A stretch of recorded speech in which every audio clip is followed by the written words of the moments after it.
Well, Rhonda, how did y'all get interested in exploring the music of the Civil War? Sparky might be better on this one. We got it started with Petersburg, right? Yeah, we got a phone call from Petersburg National Battlefield. And was I doing the booking in those days? I can't remember. And they asked us if we could do, at that point, even when I met him, he was doing like a medley of Civil War songs. He would do like Rally Around the Flag, and I can't remember, but he would string together and, a thing, probably 15, 20-minute thing on the Civil War. And so he knew, he's known about the Civil War since you were, right, that's right. I keep forgetting that you were around. But I mean, he had a book on the Civil War when he was a kid, and has always been interested in it, and was reading. You were reading a lot about it when I met you, I think. And anyway, so they asked us to do a program on the Civil War at Petersburg, and I said, "Oh, well, we don't really." And Sparky said, "What? Wait." And he said, "When is this? When is this full?" And the guy told us, and he said, "Yeah, we can do it." And that's how it all started when we started doing. And it got too big. It was like too big for one set, and we had more than So then we would do 2 sets sometimes, and now we've got like a lot of material. Why don't you? Well, the thing is, we've been doing things on the Buffalo Soldiers. We already had the costumes. Right. And we beat Ken Burns by about 6 months. He did that show before his thing came out. Let me say something real quick. We are, at least I'll say me, because I know what I'm talking about. I'm very lucky that I started playing folk music when folk music was the popular music in the country. Peter, Paul and Mary, the Weavers, all these things. That was what everybody was doing on college campus. Every campus had a coffee house, and you could just do this circuit. You could just do it in New York with all those different Sunni this, Sunni that, all through. And to start it at that same time, I broke into it just as it was still very popular.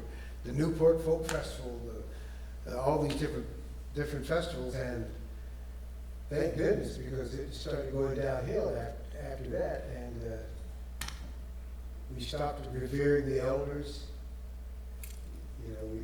And it's fine to write new songs, but don't forget those old songs, the ones that you learned on. Throw a couple of those in your set too, because that's important. Because otherwise, it dies out. It's gone. We did promise we'd do a song. Is it time? Do we have time to do a song? Yeah, if you want to do a song right now, go for it. Well, we were told by the boss to do a song. So, you got to do what the boss tells you to do. Yes,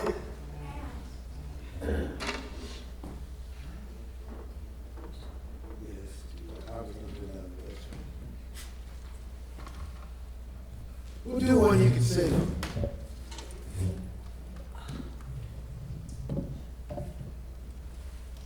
Rhonda was talking about that. Beware the movement that sings. And I wanted to ask you, did you ever see the women folk?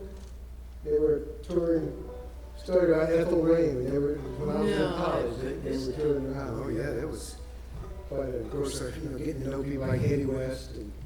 And they did a short tour with she and Mike Seeger and Doc Boggs, who would turn up a pint and drain it all in one gulp before he went on stage.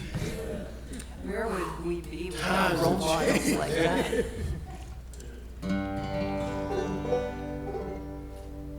Well, this is one of them songs that we would sing down on the picket lines.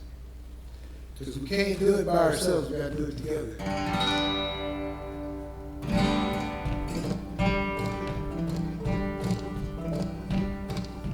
We shall not be moved. We shall not be moved, just like a tree that's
We're on our way to glory. We shall not be moved. We're on our way to glory. We shall not be moved, just like a tree that's planted by the water. Sing, we shall not be moved. We shall not be moved. Come on. We shall not be moved. Sing it louder. We shall not be moved. Just like a tree that's planted by the water. Sing, we shall not. Oh, sing it one more time, children. We shall not be moved. We shall not be moved, just like a tree that's planted by the water. We shall not be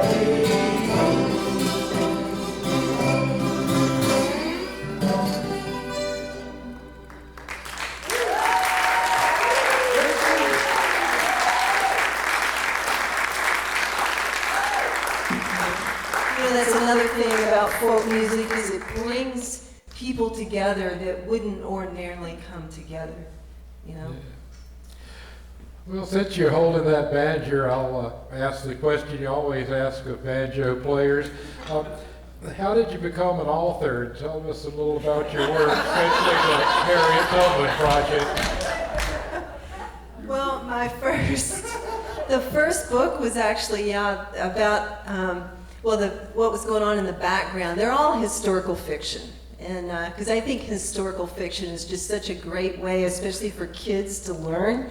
I love historical fiction. I love, it brings up questions and I want to go look it up and say, did that really happen? And and then I learn something. It makes it interesting. It makes you identify with people. And the first book I wrote was called Swing Low, Sweet Harriet. And when I was coming back into performing, and Sparky was already talking about this story on stage about Harriet Tubman going down to South Carolina and being part of this Combahee River raid where, they went up the river and freed like 750 slaves. It one time, more than twice the number that she did on the Underground Railroad. And it was just such a great story, And I thought, man, that'd be great for kids, to read about that. And so, of course, I made the main character a kid, and because, in children's, reading, they like to identify with the person and that kind of thing. So it's fiction, but then that's going on in the background. She's in the book and visiting the plantation and that kind of thing. So that's really how the first thing. Now, I had tried to get published before that. I started trying to get published around, I guess it was 1998, and kept sending stuff. It's hard getting published. But then after that, then I got Make a Change published, which was this picture book that I mentioned earlier that was based on Sparky's first civil rights demonstration. And then the last book, the most recent one, is a young adult one called Welcome to Birmingham. And that's in early 1963, before the famous bombing in Birmingham. But about 50 racially motivated bombings happened between World War II and 1963 in that city. And being the most segregated city and everything. And the kids, the Birmingham Children's March happened. And this is in the months and weeks leading up to that. And the kids were the heroes. The kids went out there and changed things. And I just think that sends such a great message to all of us, that when we think, we can't do something about horrible things that are happening, and they did that and changed that city, helped change it, so, yeah. 15 years ago at the Highlander at 75, the booth behind mine for Apple Shop, I heard the old man say, so I told Dr. Du Bois So I had to turn around and meet this fella. And he was one of the founders of SNCC at Madison, at University of Wisconsin. He said they had gone down to Birmingham and were staying with Dr. Abernathy.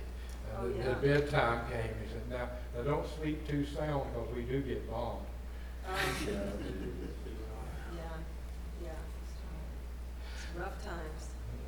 So after Olivia, how did you proceed with your career? Well, in many ways, women's music as a movement was too successful in the sense that we were part of this thread that changed the world and made more visibility for lesbians, made more opportunities for women in the industry. That's why we have the Melissa Etheridges of the day, and people being able to be out. The woman who has just received the Oscar for Best Supporting Actress in West Side Story was accepted it on national TV as a member of the queer Latino community. I'm just like, wow, look what we did. She could say that on national TV. So the industry's changed over time. The hunger and the need for the community to come together in concerts was satisfied to some degree because we could now breathe in a larger room and a larger air. So production companies started falling off. Olivia is now an extremely successful and in many ways much more successful than they were as a record company, as a travel company. And just last month, I spent half of April on one of their Rhine riverboat cruises. And it's been gangbusters for them, but they moved away from doing records. And because I had this master arrangement with them and I saw them moving away from records, I said, you know what? I think it's time for me to take my masters back and I'll just, keep putting them out myself. So I became my own record company, Maiden Rock. I think even Chris Williamson is now also somehow or another either bought or Olivia gave her the masters, and she's actually doing an album release show in Berkeley tonight, a new album, Harbor Street, I think, for Chris Williamson. So things have changed, and fortunately for me, during all of that time, before there even was a Women's Music Network, I was still working in clubs and working folk clubs, and the Earl of Old Town in Chicago and Passines in Cambridge. So I have always had a very solid foot in the folk music industry, and I think those of us that straddled both worlds or overlapped both worlds, people like Chet Fury, also strong in women's music, but also strong in the folk industry, we've kept going on our own. And our audiences that, I don't know about you, but I don't go to concerts like I used to. It's kind of late. So our audiences that want to stay up a bit and still coming out to shows follow us into these folk venues, into the house concerts and stuff that we're doing. So the audience is still there. How we reach them is changed. It reminds me a little bit of how in the civil rights movement, where we pushed for greater acceptance and opportunities, also meant that the black businesses kind of lost their foothold, and the businesses in Atlanta along Auburn Avenue and stuff. As we assimilated into the greater culture, we kind of lost that, and I think we're starting to appreciate that we lost that more, and I think in women's music we're starting to appreciate, hey, yeah, we won, but let's still get together. So things have just changed. I still need to do music. I still need to breathe. And I'm glad that my audiences from both the folk world and the women's music world can now come together and enjoy each other's company, because that is what we wanted. That is the meaning of folk, being of the people and the stories of the people. And, those stories are still being told and being heard. And that's what's important. About 30 years ago, the Folk Alliance office, when I was running it, was in the Southern Folklife collection at UNC, and then the regular Southern Historical collection right there in the same building. Southern Folklife's really sort of a part of it. And there were two things I'd go through going to the office every day: a room full of all the evidence from the Klan Nazi shootout in Greensboro in 1980, so bullet-ridden clothing that had been on the communists who got shot, and then a bunch of posters from Anne Romaine's tours. And I'd be remiss if I didn't ask you a bit about those tours and their significance to the movement and to you personally. Right. Well, that tour that I mentioned with Doc Boggs and Hetty West and Mike Seeger was the first time I went on one of those tours. As the civil rights movement was gaining speed, a lot of folk singers came from the north. People like Pete Seeger, Gil Turner, Bob Dylan came down to Mississippi to perform at the rallies and whatnot, Joan Baez.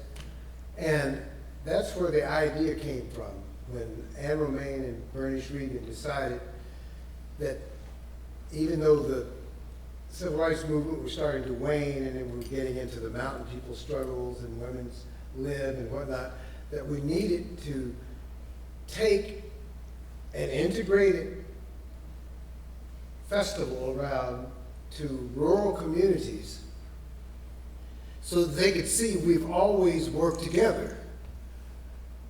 You know, like Mama Maybell telling me that she learned how to pick from Leslie Riddle, a blues man. She learned how to do that cross picking, as they call it. Or when I first met Nimrod Workman, he started singing Reuben's Train to me because he wanted to sing a blues song to me. Because musicians have always wanted to learn from each other. It didn't matter what your politics was, didn't matter the color of your skin, didn't matter the sex you were. Is it that person is playing something and I want to learn it. And that's what it's all about. That's how we came down out of the trees.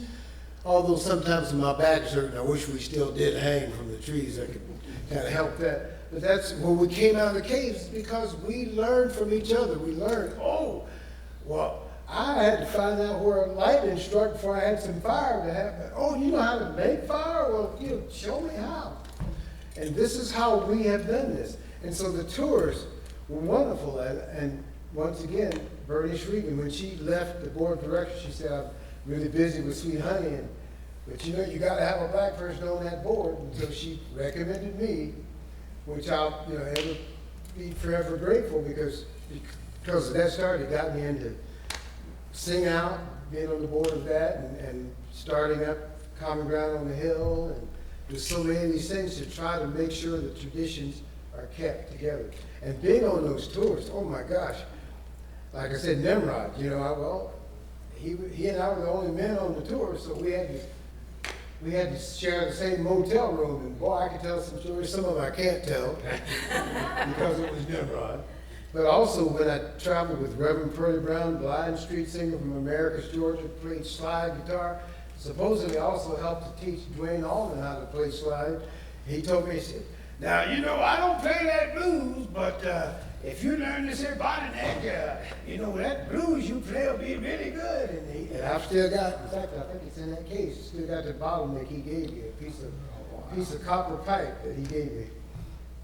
And got to meet Johnny Shines, who taught me how to play the Robert Johnson stuff that he knew. God, my gosh, it's like, these are my idols and I'm on stage with them. That's the thing, Guy Carawan getting me out of rock and roll, like I say, it was almost like, come away from the dark side. Play this banjo, play this guitar. And being on those tours, that, like you say, in that collection, you can go to that site there. It's at Chapel Hill there, and go to the Southern Folk Collection tour and scroll down till you get to the videos. You'll see some of those concerts that we did on stage there. It was a wonderful experience. I'll be eternally grateful for having shared in that. If Anne Romaine hadn't died, I'd probably still be doing that. And she died because she didn't have good health care. It's all connected, people. It's really all connected. And we can't just pick this one little thing. I'm gonna do this. You gotta do it all. Because there ain't enough of us out here to do it. We've got to do it all. They may kill me. You're gonna die anyway. Ain't nothing gonna stop that. So get out there and do what you need to do to make this a better world. We can do it. Ain't nothing like this world in the universe as far as we know, except for this little blue marble. 70% water. Wow, water is very scarce in the universe. We gotta take care of it. I know I'm preaching, but you know, I told you, I come from a church, you gotta call them sanctified preachers. Well, we've gone through about 60 of our 75 minutes. I wondered if we had any questions from the audience for our panel. Well, if not, sure. Happy if you want to play more music. Well, we can do one more. I want you to hear a lot of places harmonica. I bet that. Yeah. Well, she just looked at me kind of strange. Maybe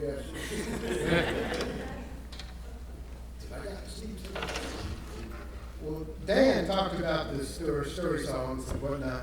I'm not going to tell you the story because it's too long. You have to come to. We're teaching at both the Common Ground the third week, and we're teaching this class, and we're also doing some of the songs that are showcased. This thing started as the oldest riddle known to human existence, the riddle of the Sphinx, meeting an immortal on the road. When Francis Child did his seminal work, 5 volumes, at least in the version that I've got, he took the oldest one he could find and numbered to number 1, and the second oldest number 2, and so forth. And the first 2, Child Ballad 1 and 2, one is riddles wisely expounded, and they were fragments. They weren't complete songs, they were just fragments. Things like Mockingbird and Gave My Love a Cherry all come out of that Child Ballad number 1. By the time it came around to Child Ballad number 2, it was the Elven Knight on the road. So all of a sudden you had this character that if you answered the question right, you got to marry that elf. If you answered it wrong, you were forever cursed, forever gone. Every culture has that story. In Nigeria, where the greatest percentage of my DNA comes from, the Yoruba tribe. Those that have this gap in their teeth. Think about all the black people we know has got that gap. Oh boy, they brought a bunch of us over here. Down in Mississippi, a young blues man named Robert Johnson.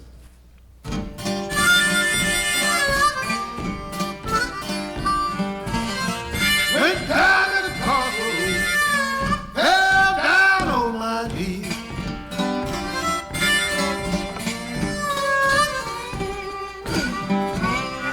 Went down to the crossroads, I fell down on my knees. Well, I asked the Lord.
catch me here.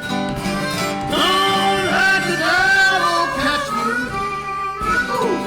And the sun's going, oh, don't let him catch me here. Well, I can feel the high wind rising, and the Lord is drawing near.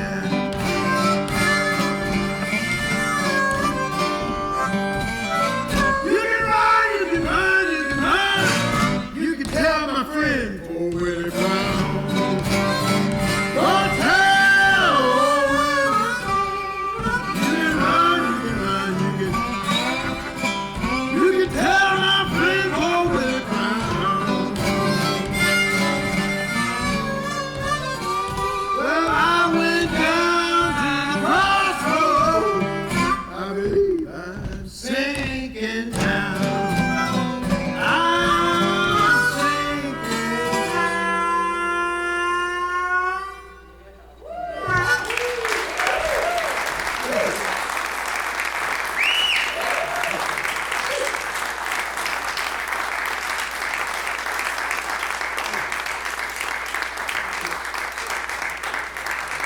All right.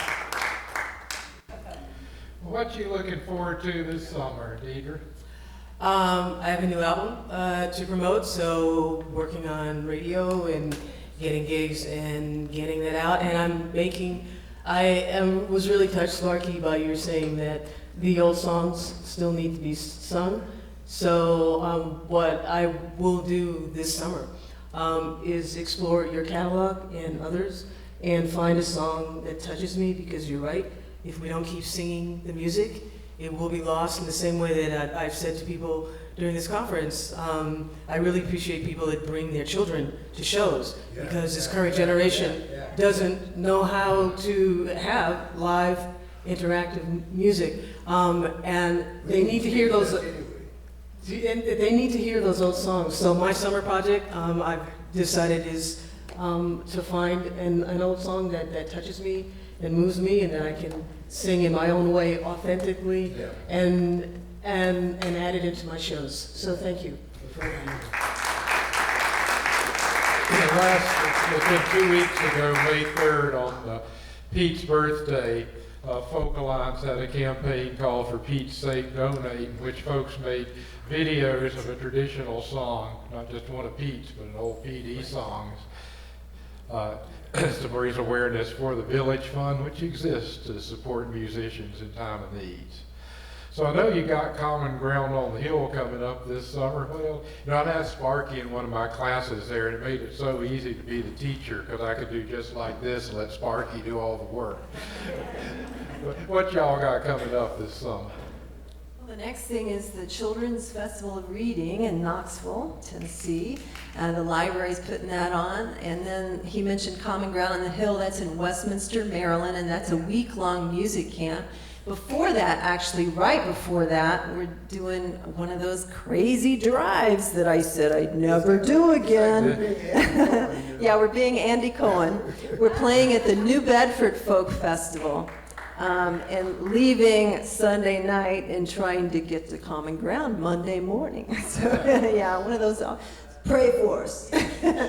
Yeah, and then in August, we're doing the Ashoka and Southern Week in New York State. So, very good. Yeah, that's what we They got. got married the same day Becky and I did, May 19th, 1991, and Nick Forster and Helen from Hot Rise got married that day too. There's something about that day. Yeah, a day that'll forever live in infamy. Anyway, I really appreciate y'all being our panel today, our wonderful audience. And this is a highlight of my year every year, hosting this Wisdom Elders session. So please give big thanks to Deidra McCalla, Rhonda Rucker, and Sparky Rucker. Thank you so much.